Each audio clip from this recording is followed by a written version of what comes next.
Syederalun jumlah warga yang terdampak banjir dan yang harus mengungsi hingga Rabu 26 November 2025 terus bertambah setelah hujan terus-menerus mengguyur kawasan tersebut dalam sepekan terakhir ini. Selain itu juga karena adanya jebol tanggul sungai di sejumlah titik, diantaranya pada Selasa 25 November 2025, yaitu Sungai Krumputo di Gampong Krung kilometer 5 dan tanggul sungai di Gampong Kumbang LT kilometer 7, Kecamatan Luk Sukon. Kedua tanggul tersebut tidak lagi mampu menahan derasnya debit air yang meningkat akibat hujan lebat yang mengguyur wilayah itu sejak beberapa hari terakhir. Untuk diketahui, Pemkab Aceh Utara resmi menetapkan status siaga bencana banjir menyusul meluasnya dampak banjir di sejumlah wilayah pada 23 November 2025. Penetapan status tersebut ditandatangani langsung oleh Bupati Aceh Utara, Haji Ismail A. Jalil MM atau Ayah Wal sebagai langkah percepatan penanganan darurat bagi masyarakat terdampak.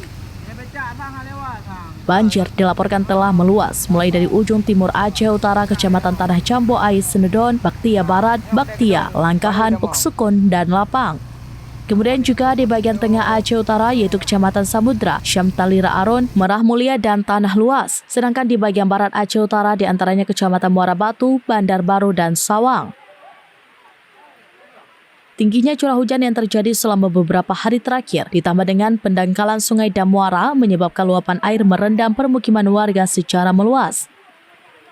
Data yang diperoleh serambinews.com dari Badan Penanggulangan Bencana Daerah atau BPBD Aceh Utara hingga Selasa 25 November 2025 pada pukul 23.30 waktu Indonesia bagian Barat, bencana banjir ini berdampak lebih dari 4.555 jiwa dari 2.723 kepala keluarga atau KK.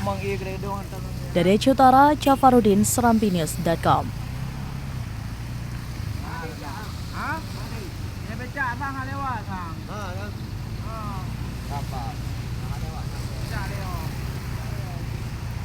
Ini kedai gedung baru dah mong. Polis dulu. Download Tribun X sekarang. Menghadirkan lokal menjadi Indonesia.